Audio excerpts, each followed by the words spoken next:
Bem-vindos, pessoal, ao segundo módulo da disciplina Teoria Macroeconômica.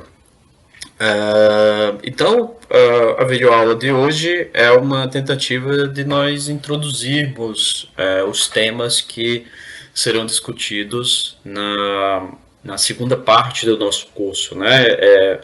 Só lembrando que essa segunda parte ela está dividida em duas partes, né? A primeira parte referente ao chamado modelo ISLM e a segunda parte ao modelo ISLM, porém com a suposição de uma economia aberta, né? Com as relações tanto do ponto de vista comercial quanto do movimento de capitais. Então, nesse primeiro momento, nós iremos ficar restrito aí ao que vem a ser esse chamado modelo ISLM, né? Basicamente as condições de equilíbrio ali entre o mercado de bens e o mercado monetário. Então, mais uma vez, o objetivo da videoaula é apresentar os temas aí do nosso segundo módulo e entender, pessoal, o chamado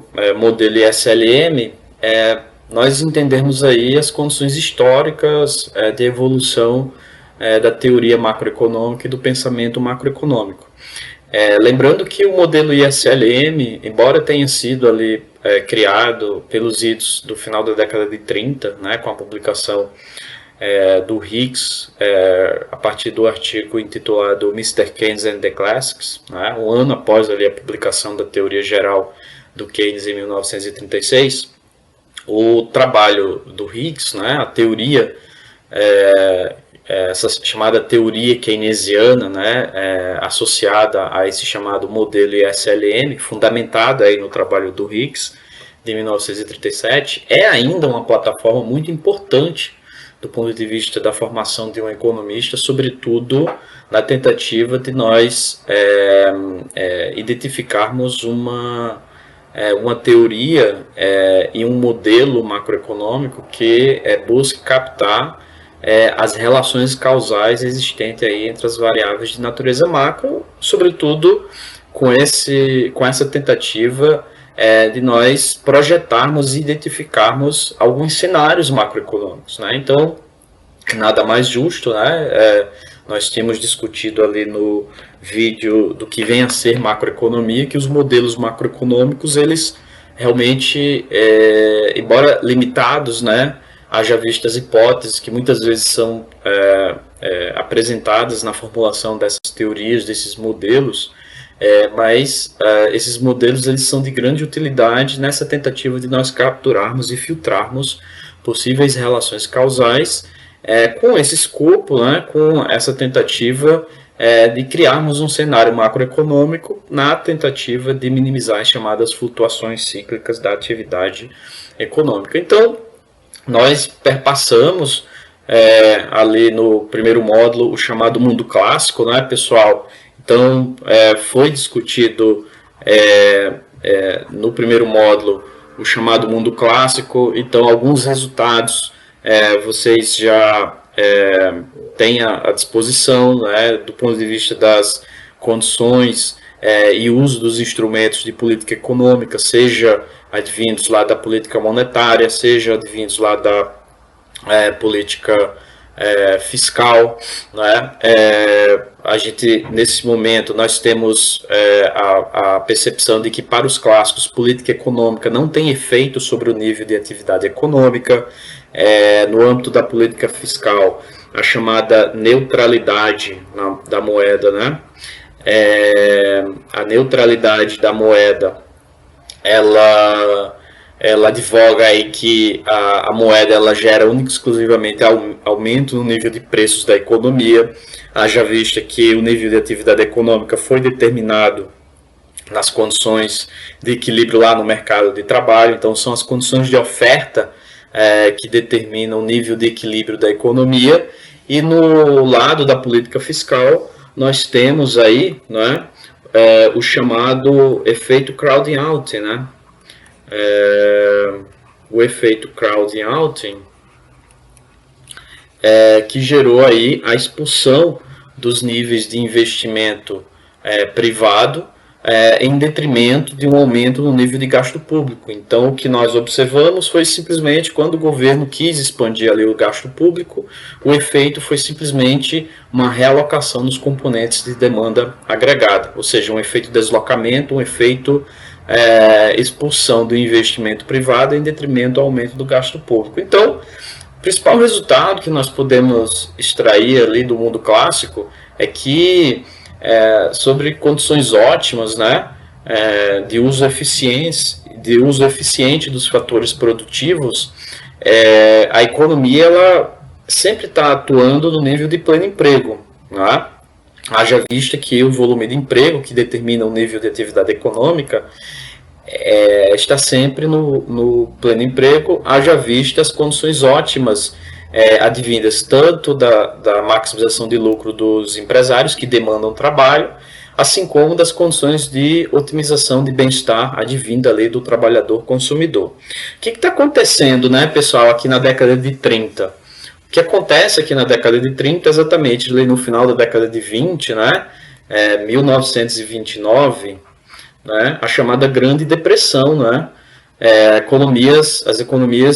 as mais diversas economias ao redor do mundo entram num processo de crise econômica, né, um processo de recessão muito forte. Historicamente, é uma das mais fortes recessões observadas ao longo da história, né, possivelmente a atual recessão que nós estamos vivendo vai superar a recessão ali de 1929.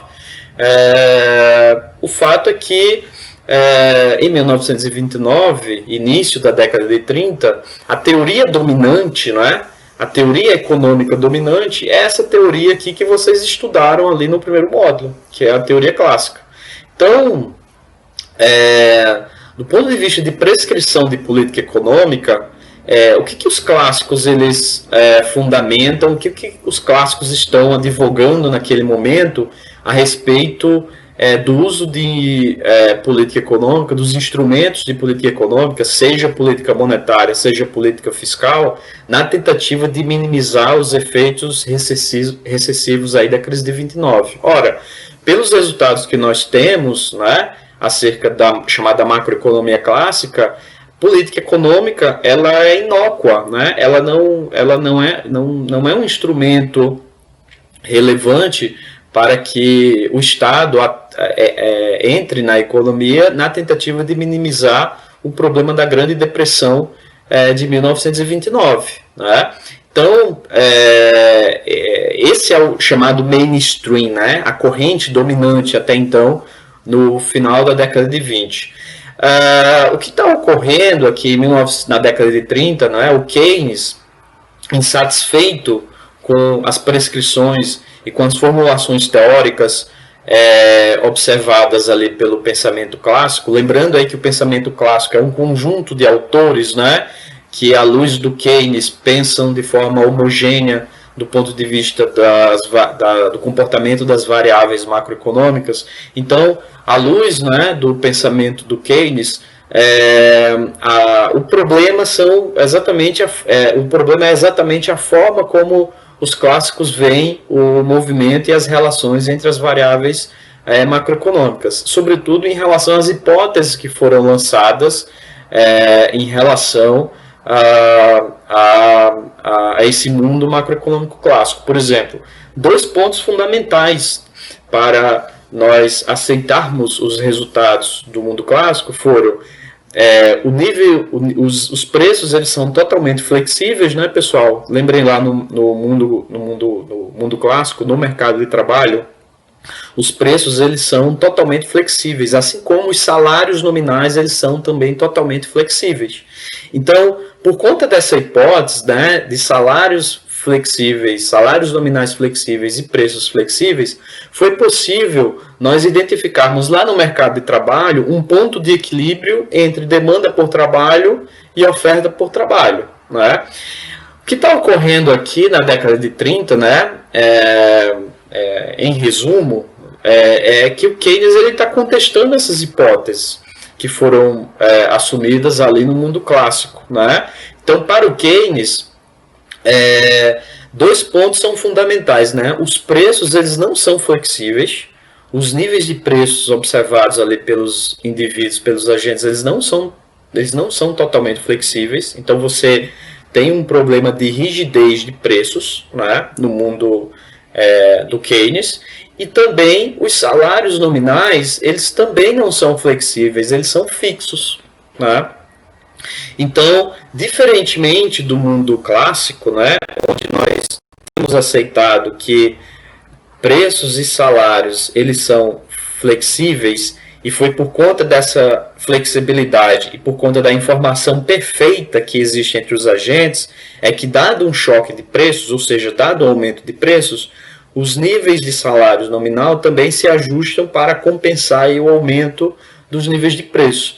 Então, diferentemente desse posicionamento clássico, a hipótese do Keynes é que os preços eles não são flexíveis, pelo contrário, eles são fixos, né? Eu tenho um problema de rigidez de preço e também um problema de salário rígido, um problema de salário nominal rígido. O que fundamenta o Keynes a estar considerando que os níveis de preços eles sejam fixos e não são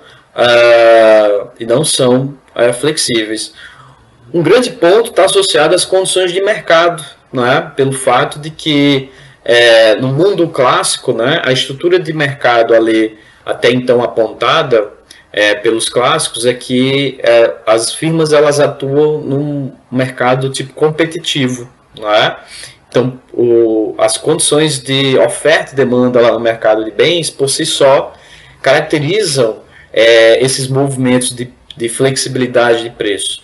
No caso do Keynes, o que ele começa a levar em consideração é que existem estruturas de mercados atípicas, né, pelo qual essas firmas elas atuam. Por exemplo, que estruturas de mercado seriam essas? Estruturas de mercados aquelas que vocês estudaram lá na microeconomia, do tipo oligopólio e monopólio, onde as empresas possivelmente elas têm um poder de mercado e eventualmente as empresas elas seriam relutantes em, por exemplo, reduzir nível de preço nos momentos onde os salários nominais eles estivessem caindo. Porque lembrem, na situação clássica, onde eu tenho preços e salários totalmente flexíveis, uma vez que nós observamos aí uma queda de salário nominal, os preços também eles devem cair, né?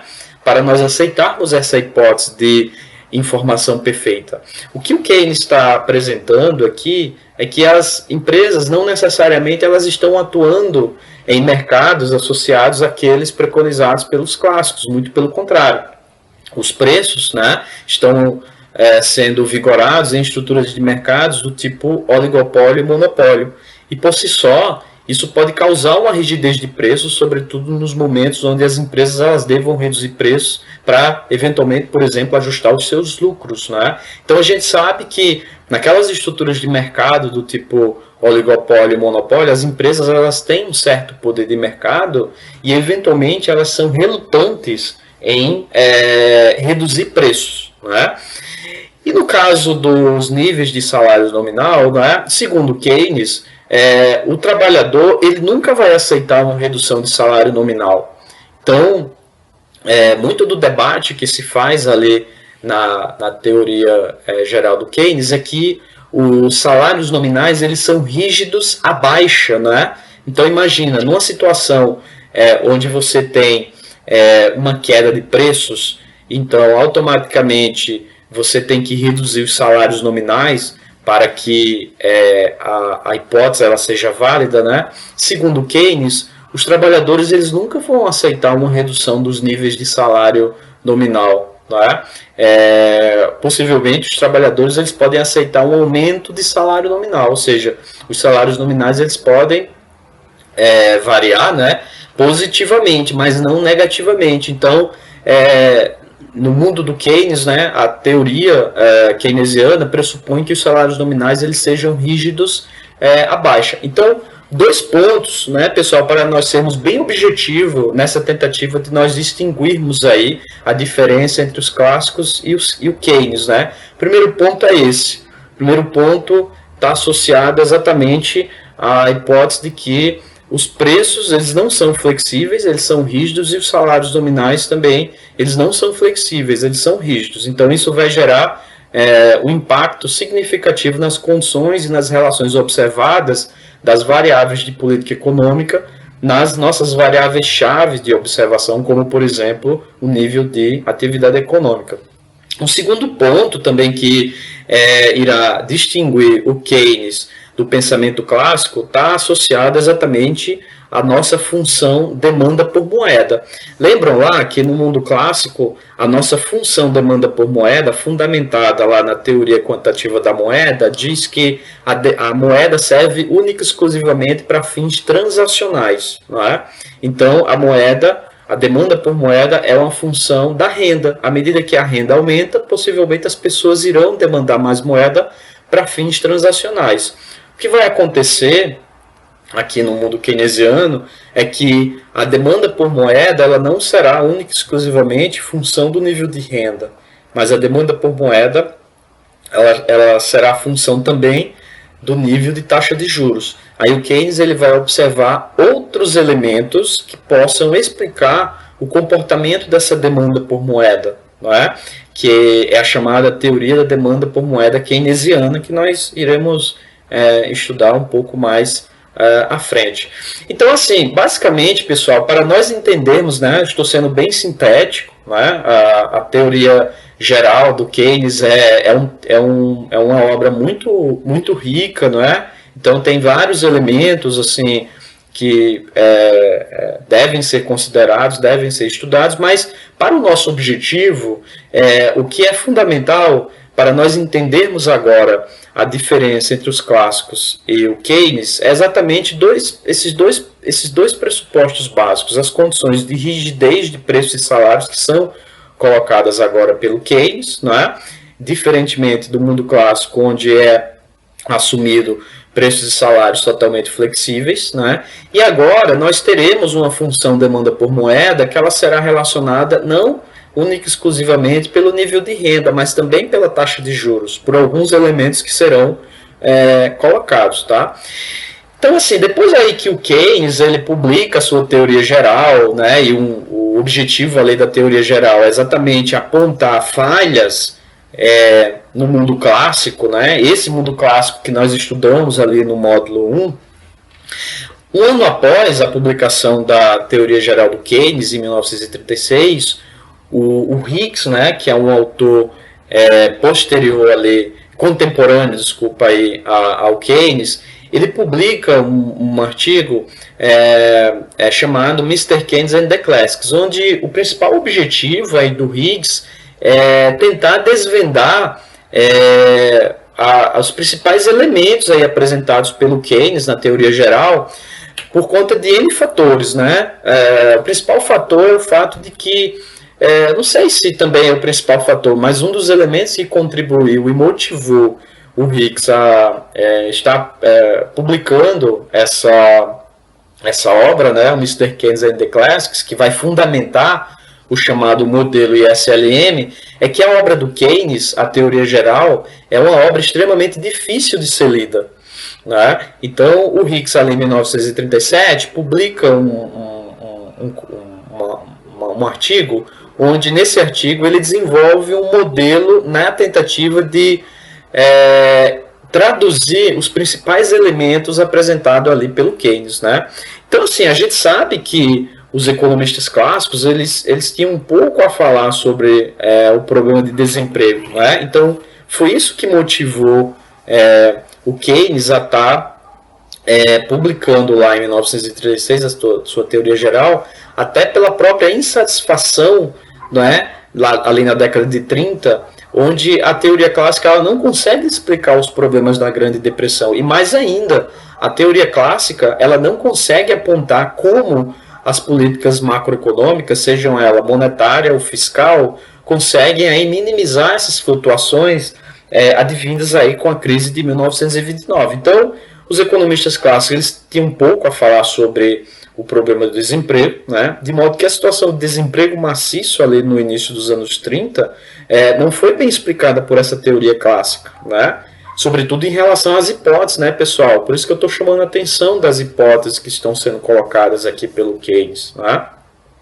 E também não conseguiu oferecer qualquer solução razoável, né, para o problema ali da Grande Depressão. Até o início dos anos 30, segundo a teoria dominante, no caso a teoria clássica, o nível de emprego era determinado pelas condições de oferta e demanda por trabalho, como nós vimos ali, né, no módulo 1, e se havia desemprego, devia ser porque os salários estavam excessivamente altos, né? Então, possivelmente, as condições de mercado, as forças de mercado, naturalmente iriam agir para reduzir salário nominal, mas o que o Keynes está apresentando é que os salários nominais eles são rígidos à baixa, porque os trabalhadores eles nunca irão aceitar uma redução dos níveis de salário nominal. Então, os salários nominais eles não são totalmente flexíveis como pressupunham os clássicos, e sim, eles são rígidos, né?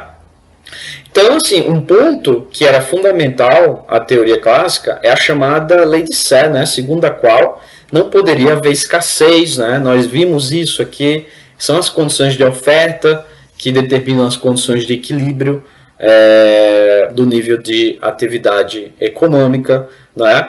Então, todo o fundamento que é apresentado pelo Keynes, ele vem com a tentativa de fazer apontamentos críticos a uma possível insatisfação dessa corrente dominante, dessa teoria dominante, que não consegue explicar exatamente o problema da crise de 29, mas ainda insatisfeitos em não apresentar elementos, sobretudo do ponto de vista das políticas macroeconômicas, que eventualmente solucionem o problema, né?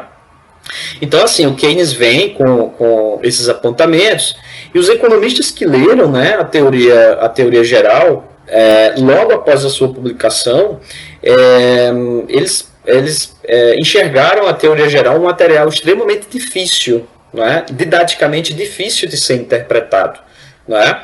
Outros argumentos eram de difícil compreensão, né? É um livro relativamente desorganizado do ponto de vista da concatenação das ideias, né, com a imprecisão do que seria ortodoxia, do que seria essa chamada macroeconomia clássica, além das várias argumentações que deixavam, né, um pouco com falta de clareza quais seriam os pontos mais importantes em relação a esses apontamentos críticos, né?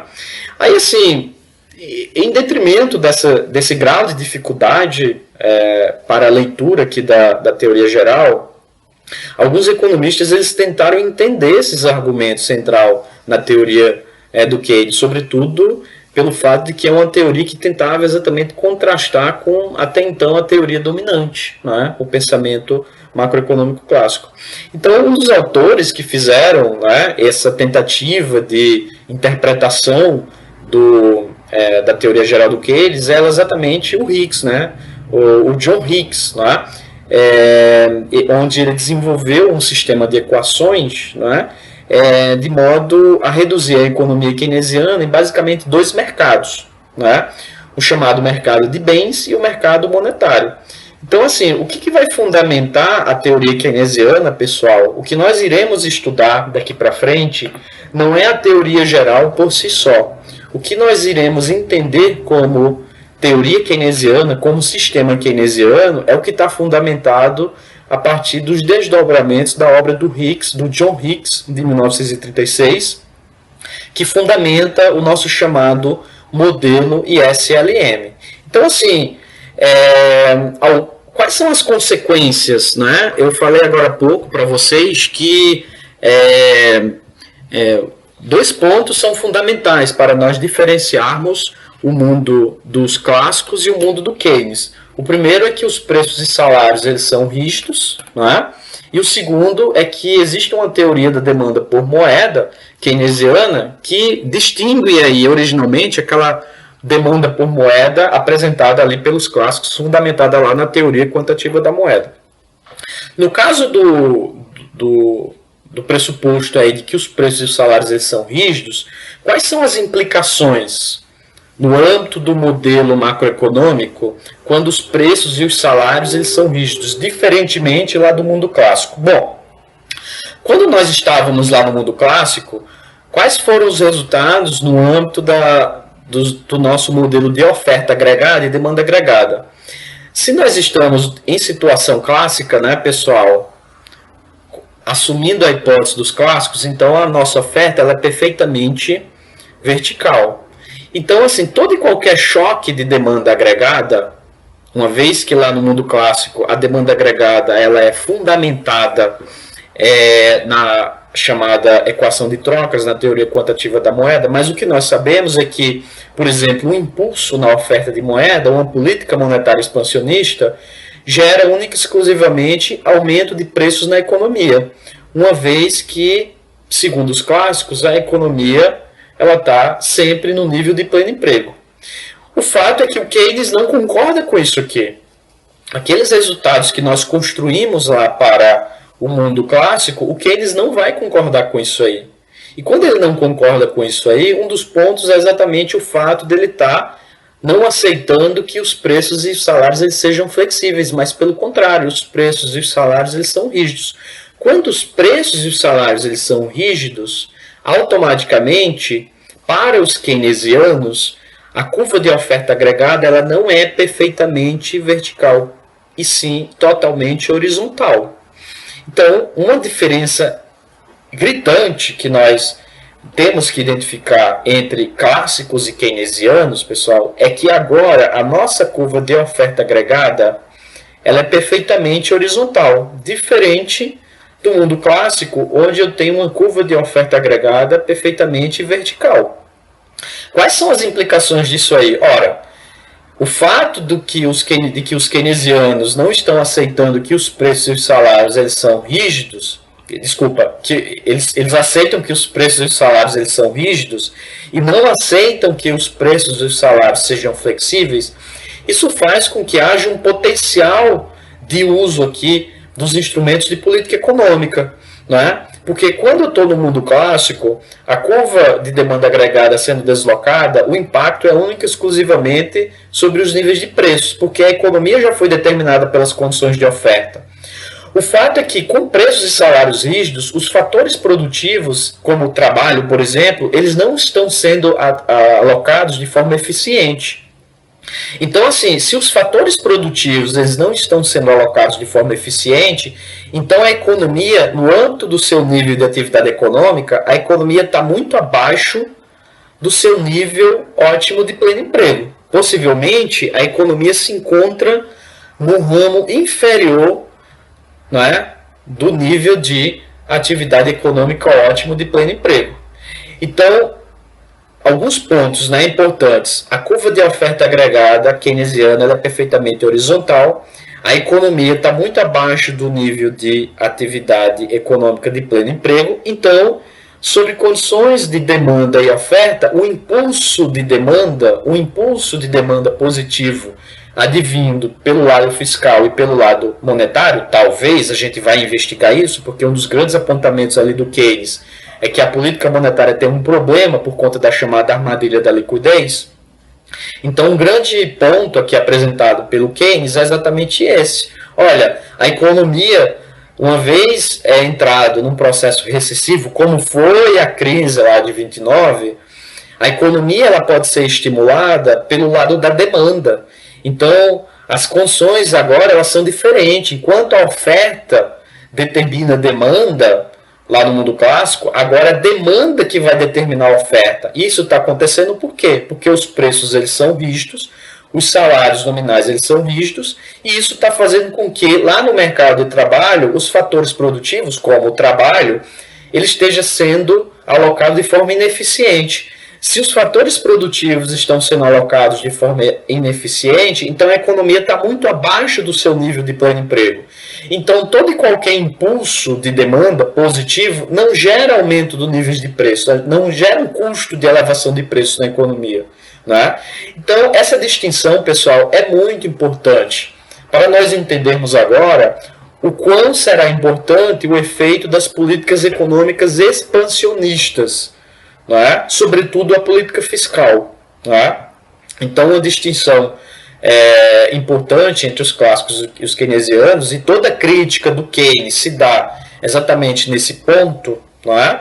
Associado às condições de oferta, não é? Por isso que nós estamos aqui desenhando dois posicionamentos para a nossa curva de oferta, um posicionamento keynesiano e um posicionamento clássico. Quando eu estou no posicionamento clássico, a demanda, um choque de demanda advindo lá da política econômica é totalmente ineficiente para expandir nível de atividade econômica. Porém, diferentemente da situação keynesiana, não é? Onde a economia está abaixo do seu nível ótimo, do ponto de vista de uso eficiente dos fatores produtivos, uma expansão de demanda não vai sacrificar as condições de oferta e não vai pressionar, né, os níveis de preço da economia. Né? Então, isso é um ponto importante para nós distinguirmos ali, para vocês entenderem a importância do entendimento aí do chamado modelo ISLM, porque esses pontos de deslocamento, né, agora no mundo keynesiano, eles irão ser fundamentados no chamado modelo ISLM. O que fundamentou a discussão de expansão de demanda lá no mundo clássico? A chamada teoria quantitativa da moeda. Né? O que está fundamentando a curva de oferta agregada clássica? A hipótese de perfeita flexibilidade de preços e salários. O que está fundamentando a hipótese keynesiana de curva de oferta agregada perfeitamente horizontal? Preços e salários totalmente rígidos. Então, são essas distinções que nós iremos ter que capturar. Então, a importância de nós estudarmos aqui o modelo ISLM se deve exatamente para identificarmos como o governo pode expandir demanda assumindo o nível de preços rígidos nessa tentativa de fazer com que a economia saia de um processo recessivo frente à má alocação dos fatores produtivos. Né? Quem vai distinguir isso é exatamente o chamado modelo ISLM. Esse é um primeiro ponto. Um segundo ponto é a chamada teoria keynesiana da demanda por moeda. Não é? Esse segundo fator também vai ser muito útil para nós entendermos a construção do nosso chamado modelo ISLM. Então, assim, segundo Keynes, a demanda por moeda ela pode ser justificada por três fatores: demanda por moeda para fins de transação e demanda por moeda para fins de precaução. Possivelmente, essas duas funções de demanda por moeda, transação e precaução, podem ser explicadas ali pelo nível de renda da economia. Por exemplo, quanto maior o nível de renda da economia, assim como nós assumimos lá no pensamento clássico, quanto maior o nível de renda da economia, maior o volume, a maior demanda por parte dos agentes em estar tendo moeda consigo, papel moeda consigo, para estar realizando as novas transações econômicas. Né?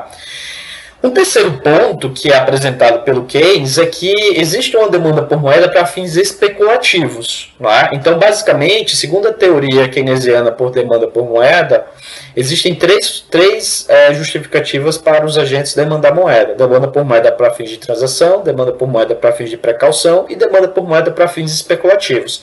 Repito, essas duas fundamentadas aqui, não é?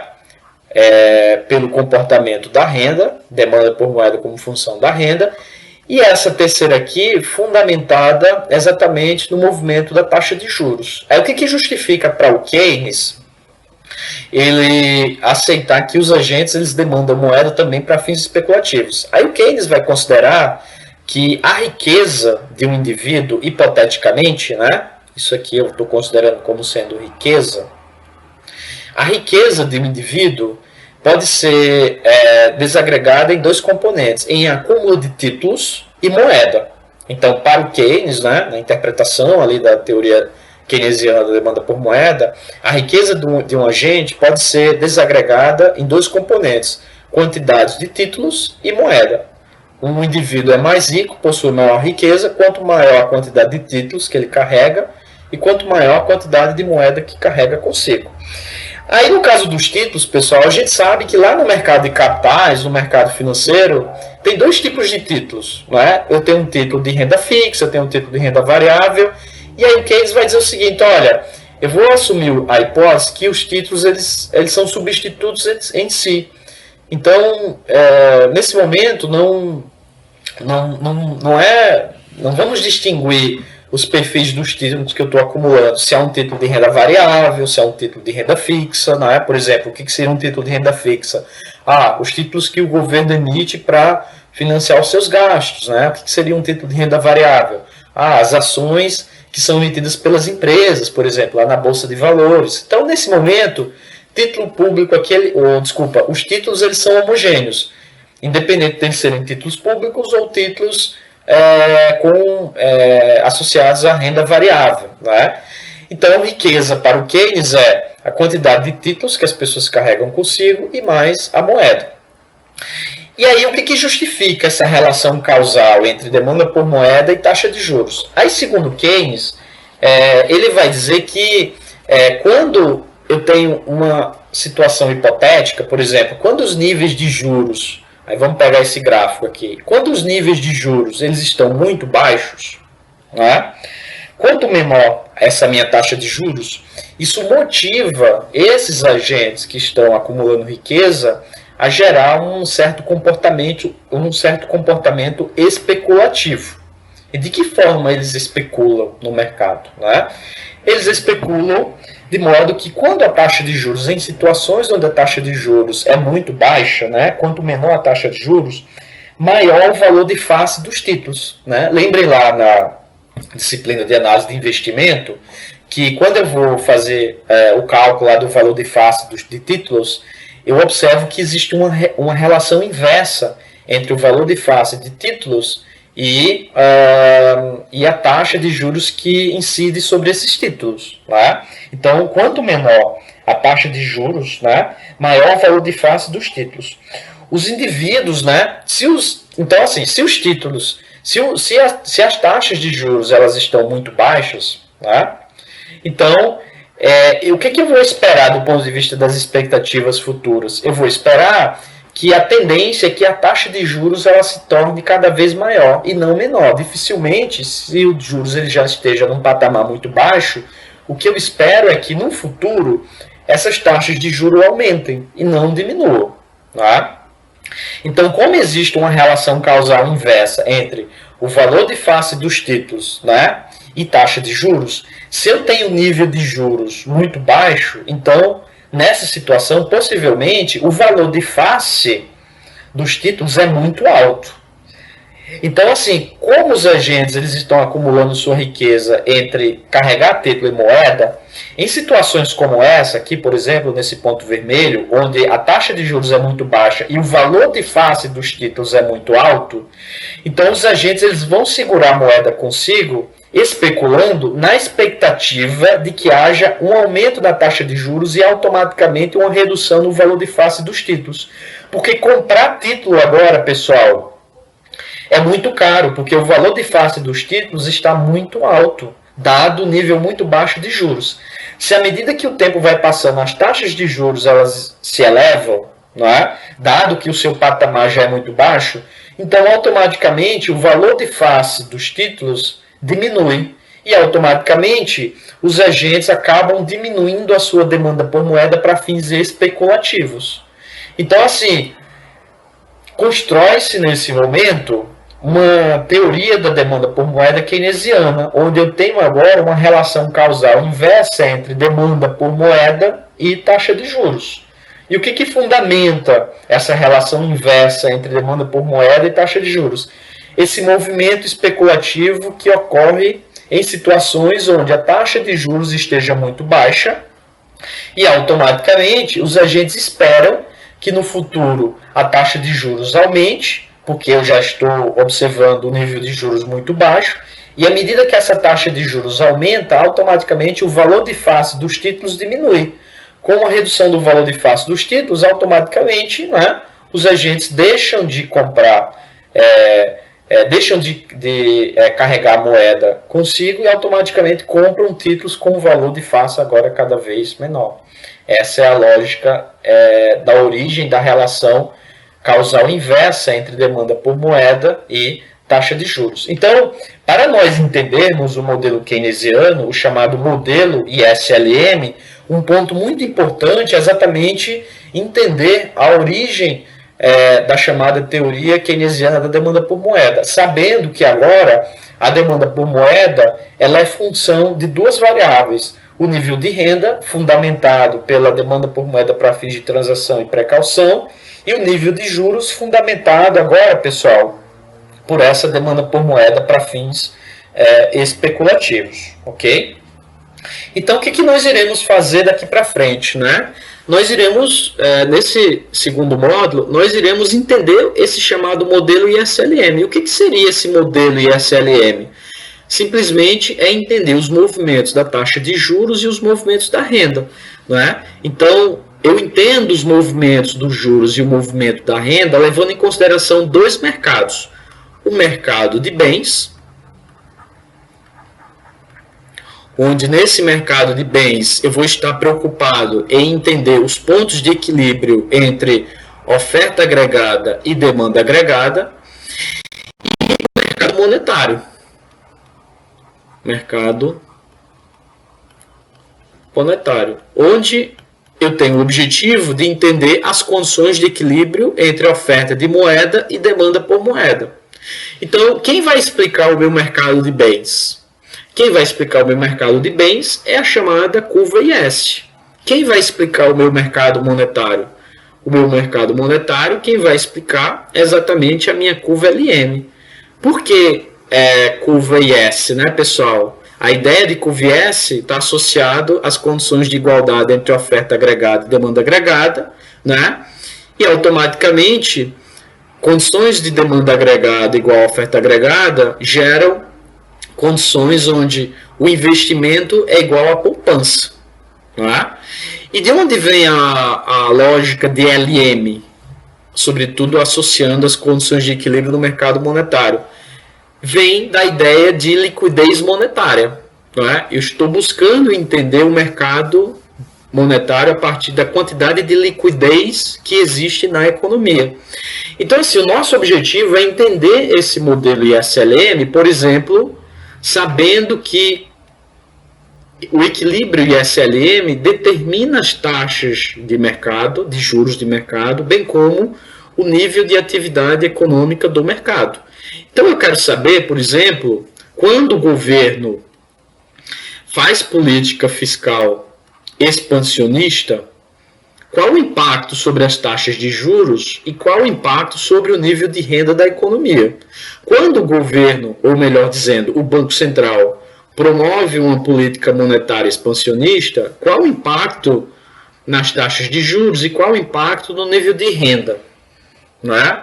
E pessoal, lembre-se, por que eu não estou mais preocupado com preços? Porque, diferentemente dos clássicos, os preços aqui eles são fixos. Porque o modelo ISLM ele está fundamentado na teoria geral do Keynes. E o que o Keynes está querendo apontar? O Keynes está apontando que os preços e os salários eles não são flexíveis, como pressupõem os clássicos. Os preços e os salários eles são rígidos.